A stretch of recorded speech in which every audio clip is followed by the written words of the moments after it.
Señor nos prospera, posiblemente el año que viene, el tiempo es del Señor. Nosotros vamos a estar celebrando nuestras instalaciones remozadas, pero más que esto, también vamos a poder, quiera Dios toda la iglesia, pero por lo menos un buen grupo de nosotros, poder involucrarnos y acercarnos a la comunidad con el propósito de servirles. Eso es por lo que hemos orado y hemos visto al Señor que nos ha estado prosperando. Queremos de una manera muy intencional que ellos vean el corazón generoso y compasivo de nuestro Dios, un Dios que suple carencias y siendo nosotros y ellos también recipientes de este amor. Y es por eso que el domingo pasado, en el contexto de la predicación, nos pareció tan adecuado traer la palabra acerca del lugar de la compasión en el corazón de nuestro Dios. Dios no solamente concede salvación a los hombres, sino que el amor de Dios tiene una multitud de colores, de matices. A algunos les concede su mayor tesoro, que es su Hijo Jesucristo, pero de muchas maneras cada criatura y de manera muy especial cada ser humano ha sido recipiente del beneficio del amor de Dios por la humanidad. No hay nadie que pueda negar eso, por lo menos justamente. Y en un sentido podemos decir que el amor de Dios cubre toda su creación, porque Él es amor y a la vez omnipresente, por lo que, ya que nada lo puede contener y Él está en todo lugar, su amor lo llena todo, hermanos. Y como creyentes con una teología que destaca la supremacía de la soberanía de Dios en todos los acontecimientos, incluyendo la salvación, lamentablemente muchas veces tendemos a restringir el favor de Dios por todos. Sí, pensamos que hay tal cosa como un amor electivo que salva.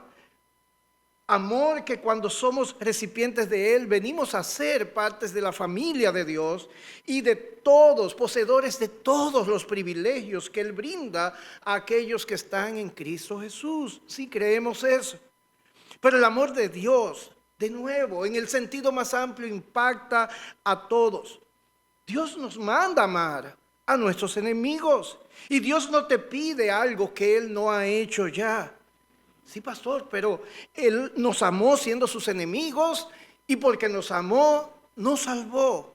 No, hermanos, no todo aquel por quien tuvo compasión porque no habían comido Cristo fueron salvos. No, no todo aquel por quien Jesús lloró sobre Jerusalén, no todo aquel por quien oró que no le sea tomado en cuenta cuando le crucificaron, no todos respondieron favorablemente. No todos vinieron a sus pies.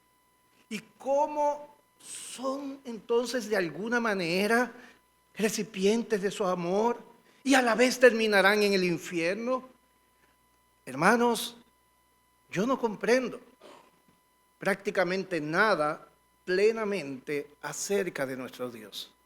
Nosotros no podemos abarcar todo el conocimiento de Dios. Él es superior a nosotros.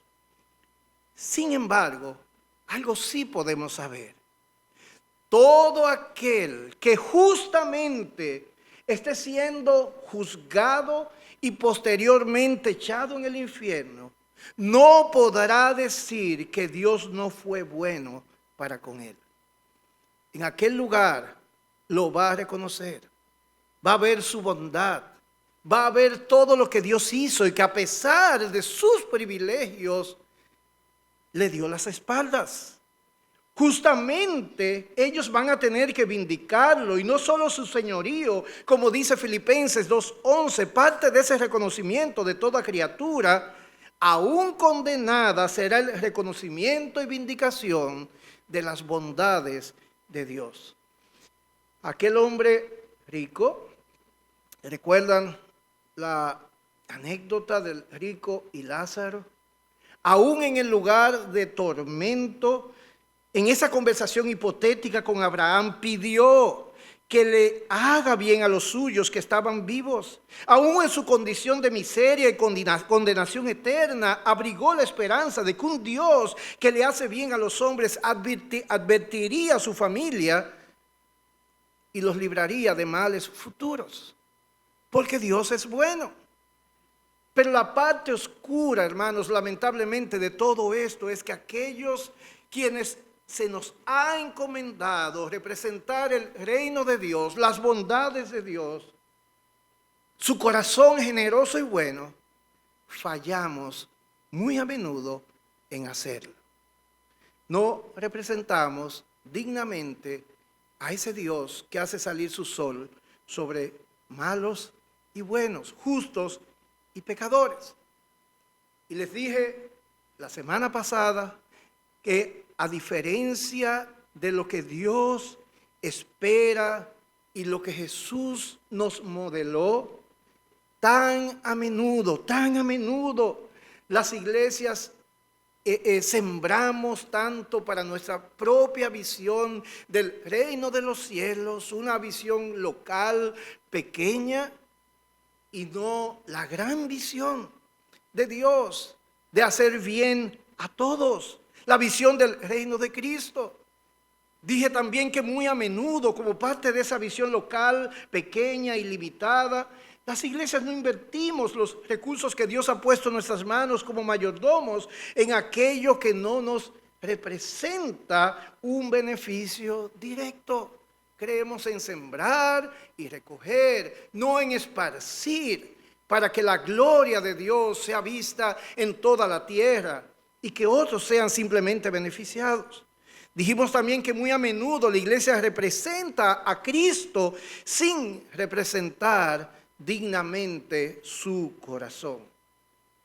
Y la pregunta que nos hacemos en esta mañana es cómo esa iglesia puede representar el corazón de Cristo, el corazón de Dios. Cómo esta iglesia local, cómo Iglesia Bautista del Nuevo Pacto puede representar dignamente el corazón de aquel que dice que es su cabeza, su Señor. Queremos responder esa pregunta.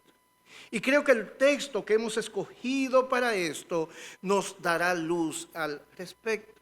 Santiago capítulo 1, y si pueden buscarlo allí conmigo, Santiago 1, y que se mantengan allí, porque después vamos a ir a otra parte de este mismo texto. Santiago 1, 27. Dice así el escritor inspirado: la religión pura y sin mácula delante de Dios el Padre es esta. ¿Cuál, Santiago? Visitar a los huérfanos y a las viudas en sus tribulaciones y guardarse sin mancha del mundo. Solo eso, dice Santiago, esa es. Hermanos, pero para responder esa pregunta, primero tomamos la semana pasada aquel pasaje de Jonás. Cuando Dios se acerca a este hombre para hablarle de los ninivitas, porque si no conocemos el corazón de Dios, no podemos entonces emular su corazón o representar su corazón. Y muy a menudo lo que tenemos es el espíritu de Jonás, decíamos. Y es que, en primer lugar, si queremos representar el corazón de Dios dignamente, recordemos que dijimos, debemos mirar a las personas sin Dios como Él las ve. No como Jonás las veía, sino como Él las ve. Sí, como sus enemigos, pero también como ciegos, como en términos espirituales, como ignorantes, como gente sin esperanza, como ovejas sin pastor, usando el lenguaje que Juan le atribuye a Jesús. Así es como debemos mirar principalmente a aquellos que están sin Dios.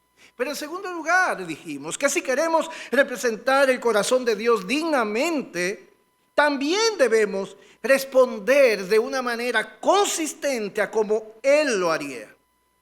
¿Y cómo responde Dios teniendo la visión que tiene? con piedad, con lástima. Lástima lo utilizan otras versiones.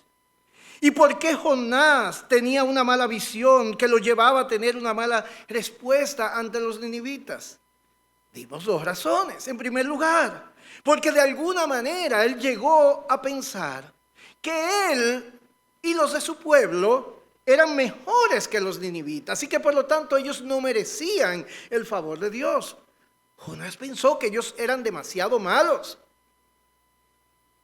Pero en segundo lugar, porque él tenía atributos de Dios preferidos o especializados.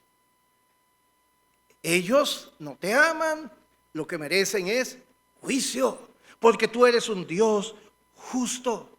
Hermanos, ¿cuánto nos parecemos a Jonás?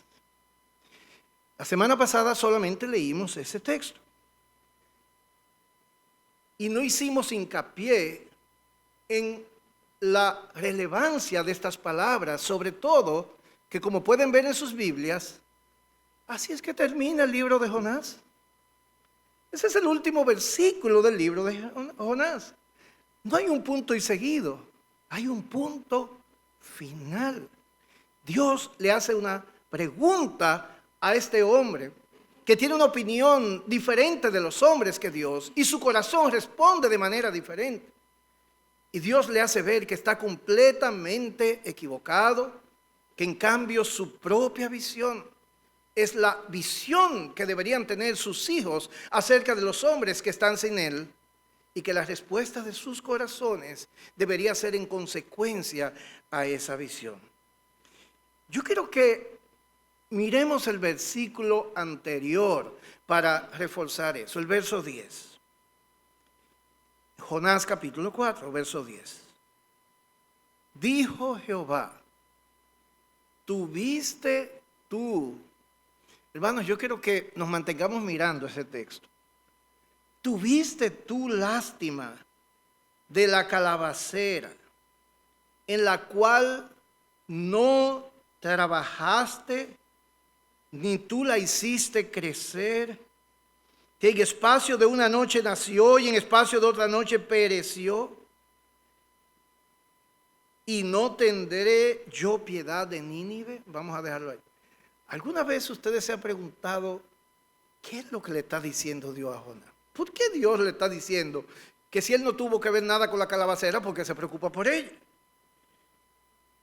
Dios le está diciendo a Jonás que él tuvo lástima de la calabacera. De hecho, la palabra que se traduce como lástima en la Reina Valera del versículo 10 es la misma palabra en el original que se traduce como piedad en el versículo 11. Dios está usando la misma sensación de ambos corazones, la misma respuesta de Jonás por la calabacera que Dios tuvo por los ninivitas. Él lo está equiparando. Dios le está diciendo a Jonás, tú no pusiste nada en esa planta. Esa planta no existía por ti. ¿Por qué te preocupa tanto ella? ¿Y por qué Dios le dice eso a Jonás? ¿Qué tienen que ver esas palabras con lo que Dios le estaba recriminando a Jonás? Les voy a compartir lo que yo veo aquí, hermanos. Y es lo siguiente. Jonás, como representación de los hombres, cuando no tienen la visión de Dios, el hombre no es capaz de amar a menos que no sea motivado para hacerlo, a menos que no reciba algún beneficio. Solo Dios tiene la capacidad de amar lo que no es amable. Solo Dios tiene esa capacidad. Jesús le dice a sus discípulos, ustedes me aman porque yo los amo. El hombre nunca puede ser, el hombre sin Dios, la raíz, la fuente que ama sin una retribución. Es imposible. El hombre responde a estímulos externos. Maridos y esposas, cuando ustedes se fijaron en quién es su cónyuge hoy y dicen, me aficié, me enamoré, eso fue amor a primera vista, No fue que en ese momento tú dijiste, yo me voy a dar mi vida por esa persona aunque no lo merezca. Tú dijiste, esa persona tiene algo que a mí me gusta. Te es agradable a tus ojos, me suma. Es preciosa. Yo quisiera vivir con ella o yo quisiera vivir con él. Es exactamente lo que Dios le está diciendo a Jonás. Y bajo esa premisa, Jonás solo tenía dos razones para apreciar a esa planta por la cual él estaba sufriendo tanto. Uno, que haya sido el producto de su esfuerzo y dedicación, lo cual Dios le dice, tú no perdiste nada, porque tú estás llorando. Y lo segundo, él estaba molesto, podía estar por el beneficio que le había sido quitado. Dios dejó claro que Jonás amaba esa planta por lo que representaba para él. Así que cuando Dios la secó, Jonás se molestó, no porque tenía algún aprecio desprendido por la planta, sino por el beneficio que la planta le ofrecía a él. Dios le dijo, en otras palabras, Jonás, te preocupaste por ella porque te quité algo a ti. Hermanos, a él no le importaba la planta, sino el beneficio que ella le daba. ¿Y qué tiene que ver eso con los ninivitas? Dios le está diciendo, en cambio, yo sí formé a los ninivitas y ellos no me representan nada, ningún beneficio a mí. Yo les di todo. Mi lástima y compasión no son respuestas egoístas como la tuya. Es la respuesta del corazón que en verdad ama, porque le duele en lo que ellos se han convertido. Por eso, hermanos, los que representan el corazón de Dios sí son capaces por Él de amar como Él ama. Por eso es que un creyente nunca debe hacerle bien a quien le puede retribuir exclusivamente, sino que da y es generoso principalmente con aquellos que no le pueden recompensar. Porque ese es el amor de Dios. Y de nuevo la pregunta, ¿cómo podemos nosotros como iglesia representar dignamente ese corazón? Y hermanos, y les voy a decir algo, mucho de lo que hay en la manera como nosotros damos y las obras de misericordia y todo, tienen ese componente del espíritu de Jonás.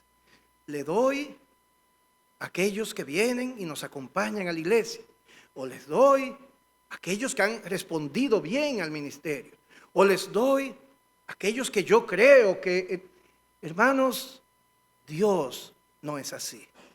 Si Dios fuera uno de nosotros, posiblemente se dejaría engañar una que otra vez, simplemente para poner ascuas sobre la cabeza de los hombres. Nuestro pasaje responde, voy a leer de nuevo, ¿de qué manera hemos de representar ese corazón de Dios? La religión pura y sin mácula, delante de Dios, el Padre es esta: visitar a los huérfanos y a las viudas en sus tribulaciones y guardarse sin mancha del mundo. Aquí hay brevemente tres particulares que nos van a ayudar a responder esa pregunta. Y lo primero que vemos aquí es quiénes son los que representan verdaderamente el corazón de Dios. Y después vemos dos rasgos prácticos que distinguen a aquellos que representan el corazón de Dios. Primera pregunta, ¿quiénes representan el corazón de Dios? Santiago responde, la religión pura y sin mácula delante de Dios, el Padre. Hay una religión que a Dios le agrada. La manera como Santiago hace esa declaración nos recuerda la pregunta que hace Miqueas en Miqueas capítulo 6, verso 8. De hecho, es que aborda exactamente el mismo tema. Miqueas pregunta, ¿qué Dios exige de ti? Santiago dice, hay una religión pura y sin mácula delante de Dios el Padre. Se trata de nuestro deber ante Dios. Aquello que Dios recibe y solo lo que Dios recibe. Es la manera como luce uno que pertenece a la familia de Dios. Y esto así porque es importante que nosotros notemos que se refiere en el texto a Dios como Padre. Es lo que dice el texto. Y cuando lo hace, introduce en su argumento el concepto de familia. De nuevo ahí recordamos el Sermón del Monte, para que seáis hijos de Dios. Si eres un hijo de Dios, hay algo que tu papá espera de ti. Hay algo que Él espera que tú exhibas. Somos los hijos de Dios porque Él es nuestro Padre y es lo que aquí Santiago quiere que sepamos. No como creador, sino como sus hijos que somos. Él espera que tengamos el debido respeto y amor por Él, por nuestros hermanos en la casa de Dios y por cada persona. Como dice Gálatas capítulo 6, verso 10, haced bien a todos. Y el punto es que dentro de la familia de Dios, el amor debe ser el rasgo dominante porque Dios es amor. En la familia de Dios, el amor debe ser el rasgo dominante. Santiago dice que hay una religión que Dios considera aceptable. Y quizás ahí le hace un poco de ruido la palabra religión. Y quiero llamar la atención porque Santiago la utiliza con mucha propiedad. Y muchas veces, a menudo, nosotros decimos que la fe no es una religión, sino una... ¿Quién responde? Una relación. Y hay un sentido en el que decimos, hermanos, amén.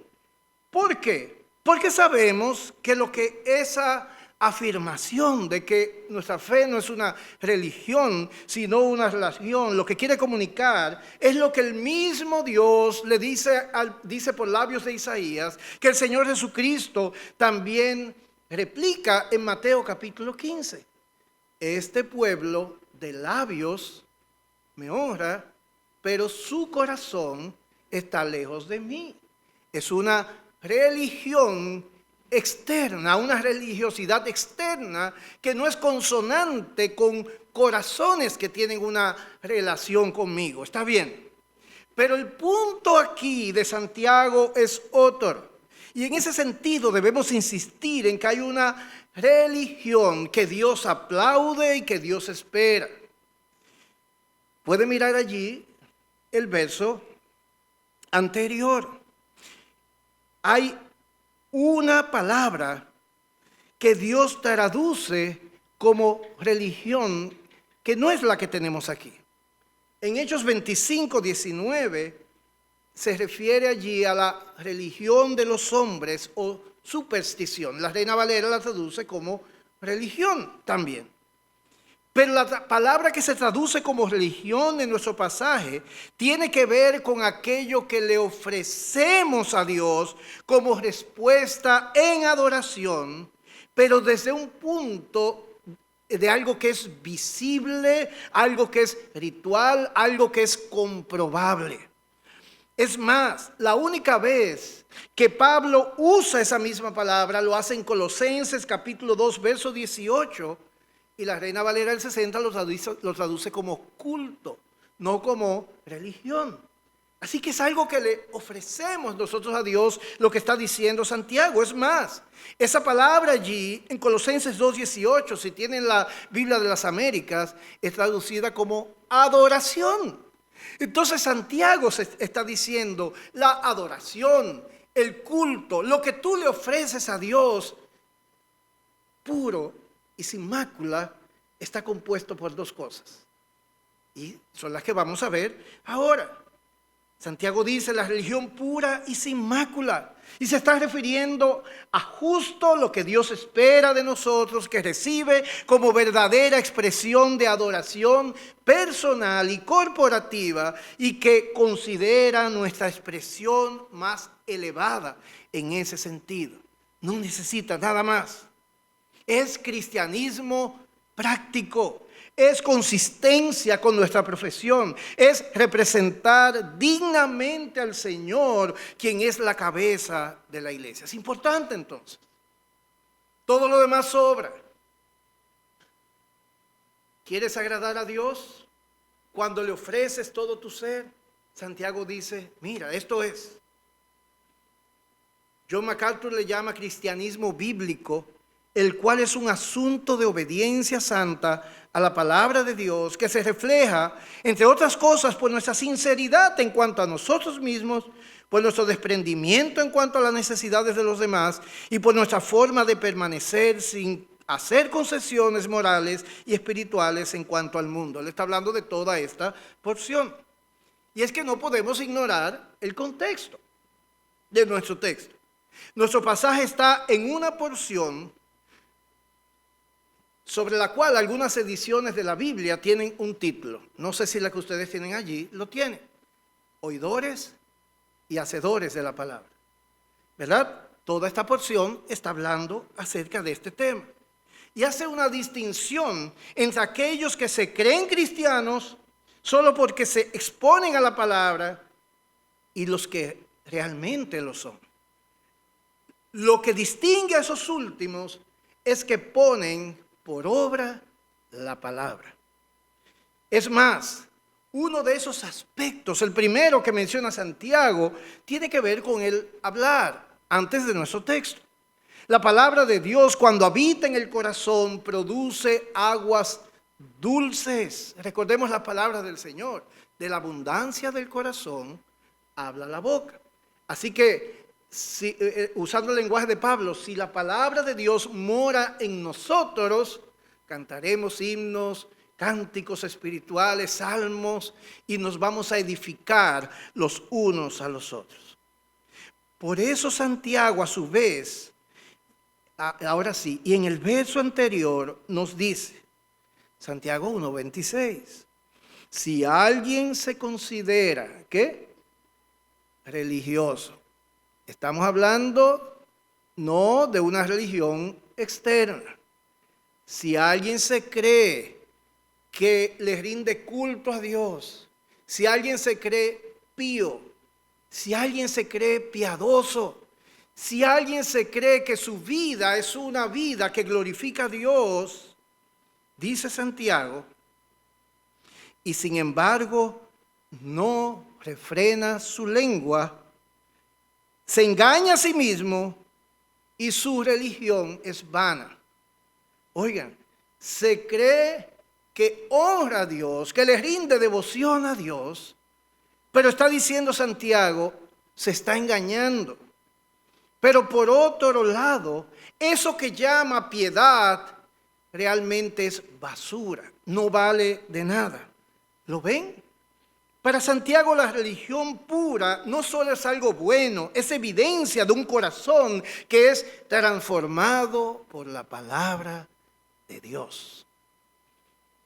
Esa es la religión pura y sin mácula. Y el punto aquí es este. Estamos hablando de vidas consistentes con el Evangelio, que es poder de Dios. El Evangelio es poder de Dios, nos dice el apóstol Pablo. Sin embargo, es poder de Dios en nuestras vidas. Es evidente en nuestras vidas ese poder. En pocas palabras y en términos corporativos, la iglesia local está llamada a ser la evidencia visible del Evangelio como poder de Dios. Ese es el postulado de Santiago. Y pasamos entonces a lo segundo y tercero. En segundo lugar, ¿qué primer rasgo práctico distingue a los que representan el corazón de Dios? Y Santiago responde, visitar a los huérfanos y a las viudas, no olviden el apellido, en sus tribulaciones, en aquellas cosas que le afligen, en aquellas cosas que representan sufrimiento en este mundo. Y es necesario, hermanos, dar el sentido correcto a estas palabras. La manera apropiada de nosotros interpretar la palabra por lo regular debe ser consistente con lo que dice de manera literal. Pero en un caso como el nuestro, en nuestro texto, tal interpretación sería correcta, pero puede ser superficial e incompleta. Sí está hablando de huérfanos y de viudas pero nos está diciendo que ciertamente si atendemos a los huérfanos y a las viudas, esa es la religión que Dios acepta. El autor de Hebreos, de paso, agrega posibles categorías que pudieran completar esta lista, hermano. La lista de viudas y huérfanos. Hebreos 13:2 dice: no olvidéis la hospitalidad, acordaos de los presos, de los maltratados también. La lista se expande, están viendo. Santiago habla de viudas, huérfanos. El autor de Hebreos agrega necesitados de hospedaje, presos, maltratados. Por otro lado, ¿están apoyando estos textos y sobre todo Santiago la necesidad de estas obras para ser salvos? En otras palabras, ¿se reduce la fe a un hacer obras de caridad a estos grupos? Hermanos, la respuesta es no en lo absoluto. No olvidemos y no saquemos este pasaje de su contexto, del resultado de la obra de Dios en el corazón por medio de su palabra. Y en el sentido de a quienes servimos de esta manera tan amplia, la pequeña lista de Santiago no pretende ser literal, hermanos, sino enfatiza un punto que es lo importante aquí. Hagamos aquellas cosas que evidencian nuestra filiación celestial. Volvemos a lo mismo. Hagamos aquellas cosas a los vulnerables que no nos pueden devolver, que están en necesidad. Hagamos aquellas cosas en el lenguaje de Mateo, capítulo 5, 45, para que sean consideradas por los hombres y digan que nosotros somos hijos de nuestro Padre que está en los cielos. Ese es el propósito. ¿Y por qué les digo esto, hermano? Porque en los tiempos bíblicos, las viudas y los huérfanos eran las personas más vulnerables de toda la sociedad. En los tiempos bíblicos, durante toda la Escritura, tanto el Antiguo y el Nuevo Testamento.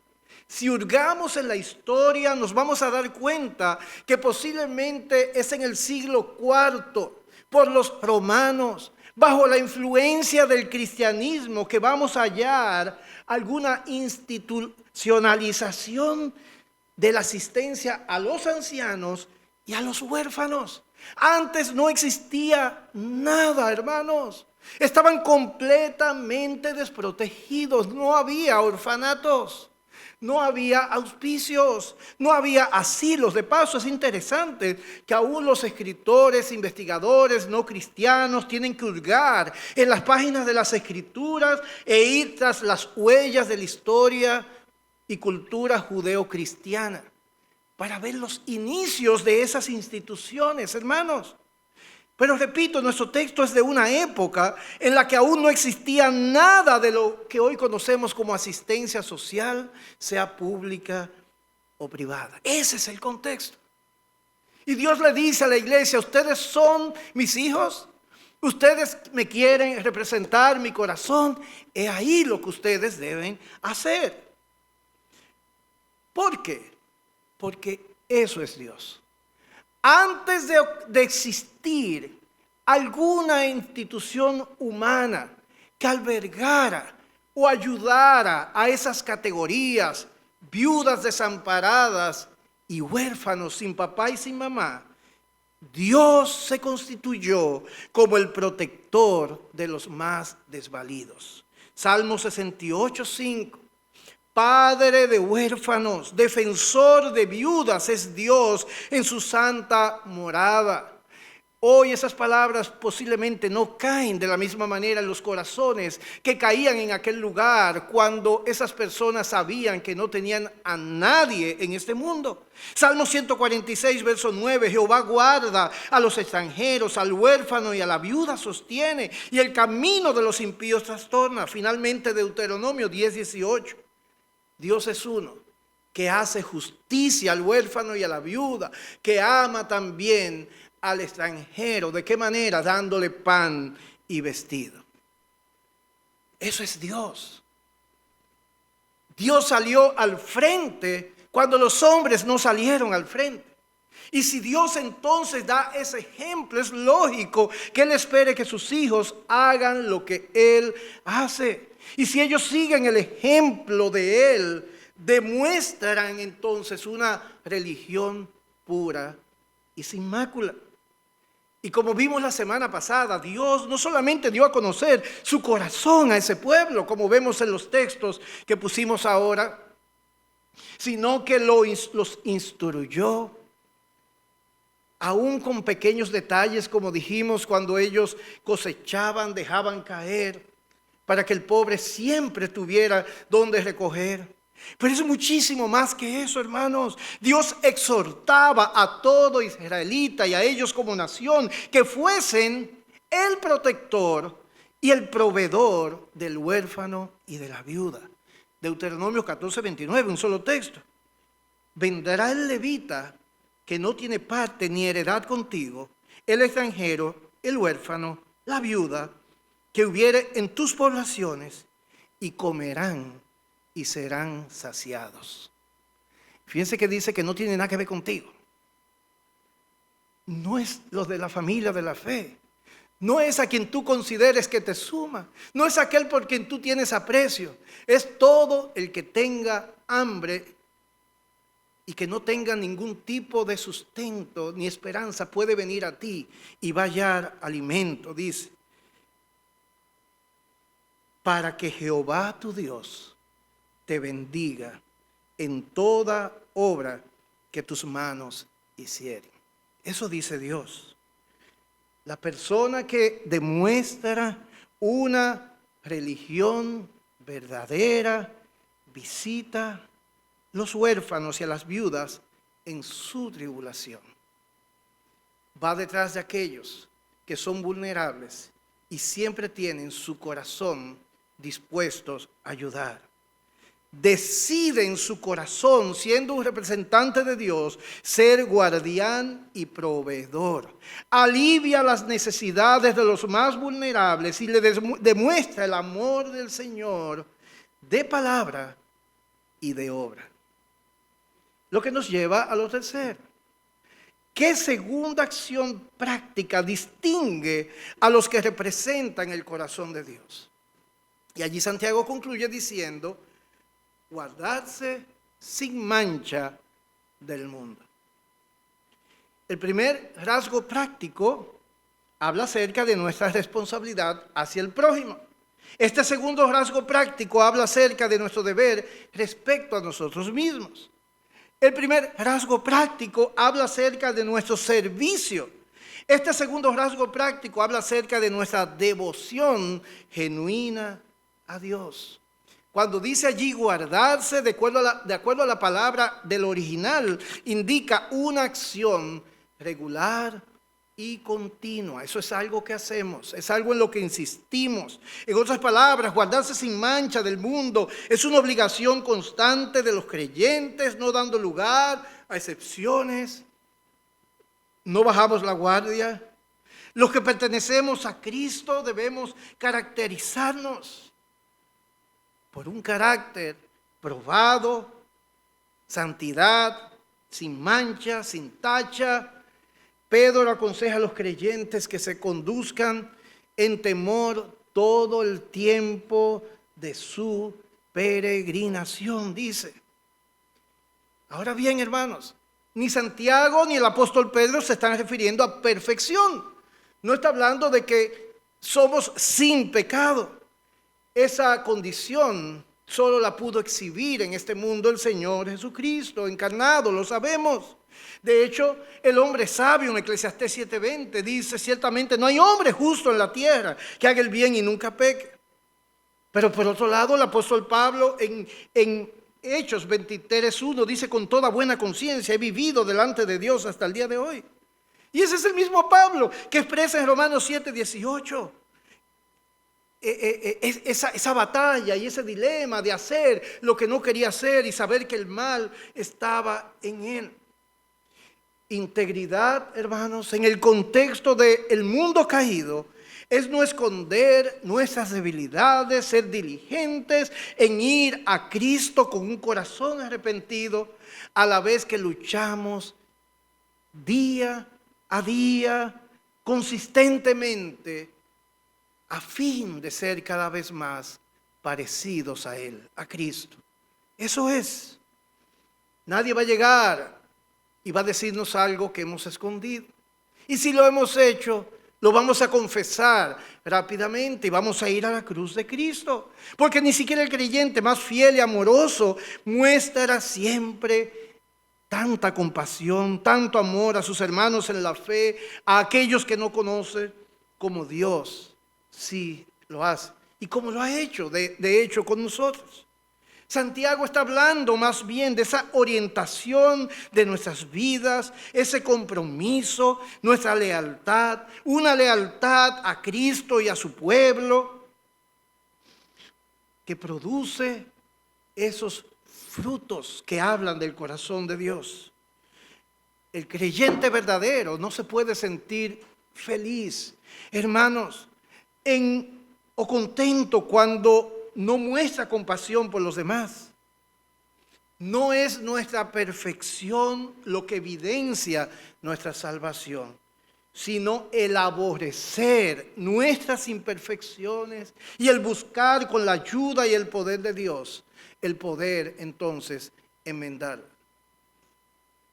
Pero cuando estamos hablando de reflejar al mundo el corazón de Dios, este segundo aspecto práctico adquiere un sentido muy especial, hermanos.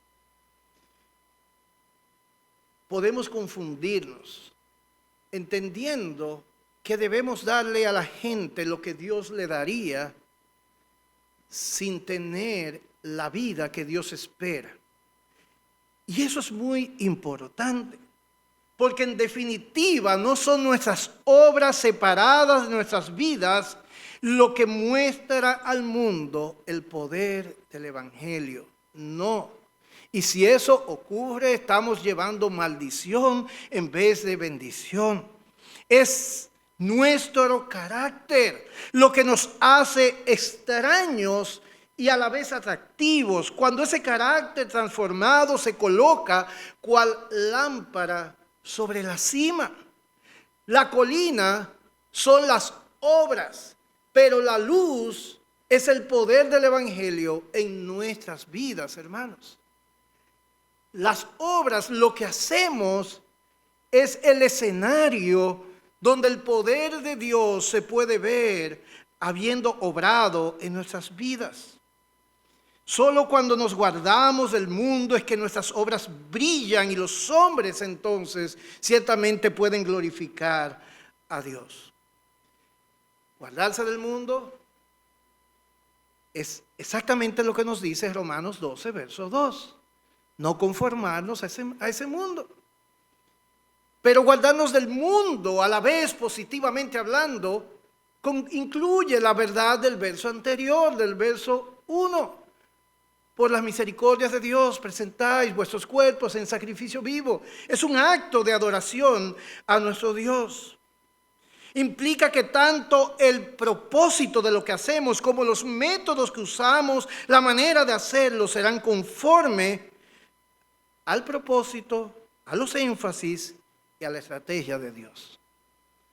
Y solamente podemos no solamente abarcar lo que hacemos, sino la motivación y los métodos y estrategia correcta cuando nuestras vidas realmente son un reflejo del carácter de Cristo. Por eso ambas cosas son importantes.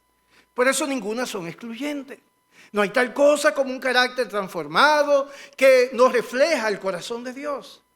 Y no hay manera de que haya obras que reflejen el corazón de Dios si nuestras propias vidas están divorciadas de aquello que pretendemos hacer. Y por eso es que es dual, por eso es que doble el mismo, lo que nosotros debemos considerar para saber que nuestro Señor se agrada con aquello que le ofrecemos como culto. Y de esa manera estamos reflejando dignamente su corazón. ¿Con qué concluyo? Hermanos, yo espero que Dios hable a nuestros corazones. Yo espero que los principios correctos de su palabra y las conexiones con el Evangelio estén claras en nuestras mentes y corazones y sean la bujía, sean un motivador que nos lleven a servir a los demás. Porque cuando estemos sirviendo a la comunidad, podemos confundirnos y podemos confundir a otros. Y seremos criticados, por supuesto. Y ahí debemos decir, como el apóstol, que lo que digan de nosotros sea mintiendo. Nos preocupa la reputación, nos preocupa que las personas piensen bien de nosotros. Pero sobre todas las cosas, nos preocupa y debemos ocuparnos en honrar a Dios con un evangelio que realmente represente dignamente el corazón de nuestro Dios. Y cuando Dios habla a nuestros corazones por esta su palabra, hacemos bien en responder en alegre y gozosa obediencia.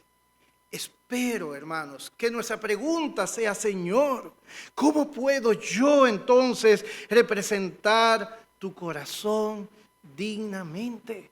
¿Cómo puedo yo tener esa ternura? ¿Cómo puedo tener esa compasión y esa devoción que lleve a los hombres realmente a decir: Dios está en medio de ellos?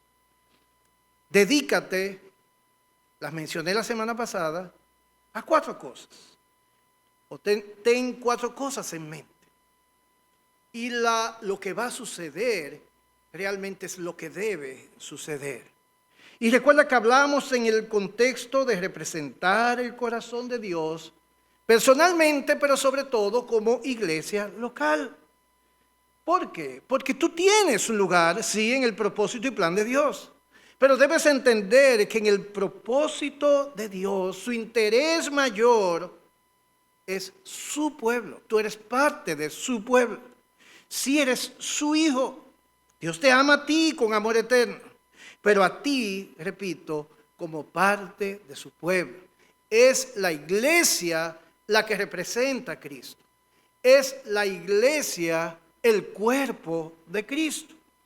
Y estos 4 particulares, muy rápidamente, los tomo de Hechos capítulo 2, versículos 46 y 47. Dice allí: perseverando unánimes cada día en el templo, partiendo el pan en las casas, comían juntos con alegría y sencillez de corazón, alabando a Dios y teniendo favor con todo el pueblo. Y el Señor añadía cada día a la iglesia los que habían de ser salvos. Creo que esa es una iglesia que representaba dignamente el corazón de Dios. Era simple todo ahí, ¿verdad? Parecía muy orgánico, podemos decir. 4 cosas que debemos tener en mente. En primer lugar, la primera palabra es santidad. Pero santidad sobre todo en el sentido de pureza, pureza de motivaciones, apegados a la palabra, con temor, con temblor delante de Dios. Ya hablamos de la santidad personal en el texto de Santiago. Dios demanda el cuidado de tu vida y el cuidado amoroso de otros. Pero donde este texto de Hechos 2 que acabamos de leer denota un interés de los creyentes de juntos permanecer en sencillez. Vemos la pureza y el propósito de estar juntos, que es dar gloria a Dios. Y lo vemos de una manera muy particular en la expresión alabando a Dios. Todo lo que dice el texto allí resalta, ellos estaban alabando a Dios, glorificando a Dios. Y esto denota verdadera devoción, pureza, santidad. No podemos perder de vista el hecho de que es a Dios. Y es Dios llevándolo a los corazones de los hombres. Es muy fácil distraerse cuando vemos la necesidad, cuando ayudamos a otros y entender que ese es el propósito último. No, hermanos, el Señor Jesucristo no vino a sanar toda enfermedad, a suplir toda necesidad en este mundo. No, Él lo hará aquel día cuando no haya lágrimas, ni dolor, ni ninguna carencia y estemos en su presencia. No hay sustituto del cielo. Hay aquellos que anuncian y que viven en la tierra como han de vivir en la presencia de Dios. En segundo lugar, santidad, lo segundo es un compromiso obediente y gozoso, y que sea tu oración: Señor, ayúdame a vivir en santidad de propósito, santidad aún en el concepto de separado para ti como pueblo, que nuestro propósito sea agradarte a ti en todo mientras servimos a otros. Pero en segundo lugar, ayúdame a vivir comprometido, comprometida, de manera obediente y gozosa en el lugar donde tú me has puesto, en la iglesia local. Y llamo la atención sobre la palabra perseverando. Dice el texto, y perseveraban. Perseverar es mantenerse delante con el arma en la mano, ¿verdad? Batallando. Constantemente sería otra palabra, manteniéndonos al pie de la batalla.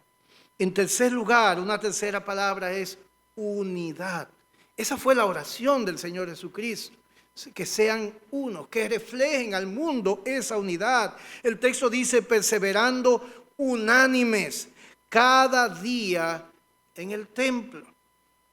Y llama la atención, cada día en el templo. Había templos de cristianos en ese tiempo, y dice cada día, y comían juntos con alegría y sencillez de corazón en las casas. Parece ser que todavía, ya que no cabían en las casas, el templo era el lugar donde ellos aún se mantenían, tratando de predicar a otros, estando allí en el lugar que reconocían como asociado con Dios. Pero el punto es unánimes, y comían juntos, estaban juntos. Hermanos, somos una familia. Y Dios nos concede la oportunidad, de eso hemos hablado bastante en el pasado, de poder mirarnos y ser hermanos. No esperes que otro lo haga. Crea esas relaciones, busca esas oportunidades, convierte tu hogar en un lugar de estrechar lazos de amor en Cristo. Y en cuarto lugar, creo que la palabra es dependencia. Cuando hacemos lo que debemos hacer, lo que nos resta es esperar que Dios haga, no lo que va a hacer, lo que Él se proponga hacer, hermanos. Y el texto dice, y el Señor añadía cada día a la iglesia los que habían de ser salvos. El Señor. Llenar este lugar de gente, producir números, es una competencia de Dios, no de nosotros, hermanos. Por eso, en cuanto a eso, lo que debemos es mantenernos en dependencia. ¿Cómo lo hacemos? En oración. Y con la esperanza de que Él va a dar fruto conforme a lo que se ha propuesto. ¿Y saben cuál es el resultado de todo eso? Que vamos a reflejar el corazón de un Dios amoroso a todos. ¿Cómo lo sabemos? Podemos extraer una pequeña frase que está ahí, que dice, tenían favor con todo ¿qué? ¿Cuál es la palabra que dice? Con todo el pueblo. Yo busqué una versión libre de la traducción en lenguaje actual. Les digo de verdad que no es la mejor traducción. Se toman muchas libertades. Pero me resultó extrañamente interesante traerla en esta mañana. Todos en la ciudad los querían. Sabemos que si todos nos aman, algo está mal. Pero quiero tomar estas palabras de la siguiente manera, y creo que es el punto aquí. La iglesia tenía buena reputación. ¿Ustedes recuerdan cuando sucedió lo de Ananías y Zafira? Todos temían. No siempre todos nos van a amar, pero deben pensar bien acerca de nosotros. Debemos bendecirlos, debemos servirles, debemos ser entes de bien.